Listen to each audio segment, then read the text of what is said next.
Olá pessoal, eu sou o Dr. Alexander Gomes de Azevedo, sou médico nutrólogo e hoje vamos falar sobre a importância do cálcio para duas coisas importantíssimas: controle da obesidade e da hipertensão arterial. É isso aí, o cálcio ajuda a emagrecer e a baixar a pressão arterial de quem tem hipertensão, né? Ele equilibra a pressão alta, ou seja, deixa você mais saudável até, porque sempre a gente pensa que o cálcio age só para quem tem osteoporose. Não, ele tem várias outras funções no nosso organismo. Então nós vamos falar um pouco mais sobre a obesidade. Por exemplo, na obesidade, mais de 1,5 bilhão de pessoas no mundo estão acima do peso. Isso é uma coisa muito séria. Aqui no Brasil, por exemplo, nós temos mais de 200 milhões de pessoas. Quase 100 milhões de brasileiros estão acima do peso. Isso é uma coisa seríssima. Por quê?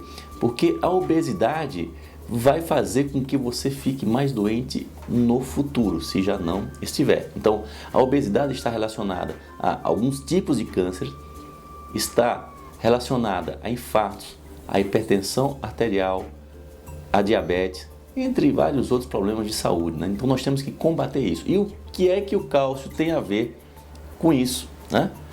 O cálcio foi relacionado ao controle do peso no final dos anos 90, na Universidade do Tennessee. Eles estavam fazendo uma pesquisa sobre o cálcio na hipertensão arterial, né? E viram que as pessoas que ingeriram 1 grama de cálcio por dia, eles reduziram a pressão arterial, mas teve um outro detalhe: essas pessoas emagreceram, diferente dos que não tomaram esse 1 grama de cálcio por dia. Daí surgiram várias outras pesquisas no mundo e realmente hoje é quase que um consenso. Ainda existe uma certa controvérsia aí, mas é quase um consenso que o cálcio sim age para reduzir o peso. Então temos algumas pesquisas aqui, outra pesquisa que foi feita em 2003, que sugere que consumindo 1 grama de cálcio você pode evitar 60 a 80% os casos de obesidade. Nossa, mas isso é possível? A pesquisa mostrou que sim. Eles viram que quando algumas mulheres, algumas pessoas que estavam fazendo parte desse estudo, consumiam 25%, ou seja, 250 miligramas, do mínimo necessário diário, que é 1.000 miligramas, 15% das mulheres apresentavam excesso de peso. Ou seja, quem consumia 15% do mínimo necessário diário, ou 25% do mínimo necessário diário, 15% estava acima do peso. Enquanto que as pessoas que consumiam 1.000 miligramas de cálcio por dia, que é a quantidade necessária, ideal, só 3% a 4% apresentavam excesso de peso. Olha só, 4% estavam com excesso de peso quando consumiam 1.000 miligramas de cálcio por dia. E 15%, ou seja, quase 400% mais, tinham excesso de peso consumindo pouca quantidade de cálcio por dia. No caso aqui, 250 miligramas, que é 25% do mínimo necessário diário. Isso é uma coisa muito séria. Aqui no Brasil, por exemplo, o nosso consumo é muito pequeno. O nosso consumo de cálcio é muito pequeno. Eu vou falar um pouco mais tarde disso aí. Um outro estudo mostrou que o aumento de cálcio em crianças pré-escolares com idade entre 1,8 a 5,5 anos resultou em menor peso corporal. Olha só, em crianças, né? Isso é uma coisa muito interessante. Outro estudo em que Moore e os colaboradores viram que crianças que consumiam mais produtos lácteos apresentavam menos ganho de peso e menos gordura corporal durante 8 anos de estudo. Ou seja, não foi um estudozinho de 1 mês, 15 dias, não. 8 anos de estudos para chegarem à conclusão que as crianças que consumiam mais bebidas lácteas, ou seja, mais cálcio, eles realmente tinham menor ganho de peso. né? E como é que está no Brasil? Um estudo da USP e da Unifesp, denominado Brazos, ele viu que 90% dos brasileiros têm deficiência de cálcio. E o consumo médio do brasileiro é em torno de 360 mg de cálcio por dia, ou seja, 36% do mínimo necessário diário. É uma coisa muito séria. Por isso que nossa população está cada vez mais obesa, né? E o IBGE, em 2002, mostrou que nós temos um baixíssimo consumo de leite, o que provoca uma inadequação do consumo de vitaminas e cálcio, consumo excessivo de açúcar, de sódio e de gordura saturada e um baixo consumo de fibras. Isso quer dizer o quê? Favorece a obesidade, né? Porque não é só o cálcio que vai fazer milagres em você. Você que quer emagrecer, por exemplo, você que está acima do peso.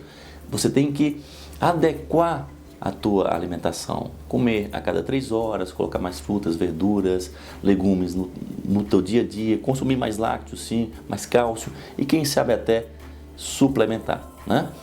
Outra coisa bastante interessante é que a suplementação de 1 grama de cálcio por dia pode reduzir em 50% o risco de pré-eclâmpsia. Então, você que está grávida ou que tem alguma amiga grávida aí, fala para ela, olha, tem que consumir cálcio. 50% de risco menor quem consome 1 grama de cálcio por dia. É muito interessante. Então vamos ver aqui o que fazer para nós chegarmos a esses 1000 mg de cálcio, né? Consumir bastante lácteos, queijos, iogurtes, leite, para quem não tem intolerância. Para quem tem intolerância, você pode suplementar, sim. Também tem as frutas, verduras, brócolis, alimentos verdes que tem bastante cálcio também. O importante é que você consuma diariamente boas quantidades de cálcio. A sardinha, por exemplo, além de ter cálcio, tem vitamina D que faz com que o cálcio seja melhor absorvido pelo corpo. É uma grande opção, barata, e tem ômega 3, que é fundamental para a saúde óssea e para a saúde cardiovascular também. Conclusão, né? Pelas pesquisas científicas sérias, nós vimos que o cálcio realmente ele pode ajudar muito quem quer emagrecer e quem tem pressão alta. É só nós adequarmos isso aí. Por outro lado, nós vemos que nós brasileiros consumimos pouco cálcio. Então nós temos que melhorar a nossa alimentação e a nossa ingestão de cálcio. E, se for o caso, suplementar, né? Quem faz exercício gasta mais cálcio. Eu vou falar em um outro tempo aí sobre a importância do cálcio para quem faz exercícios físicos e para quem tem osteoporose, enfim.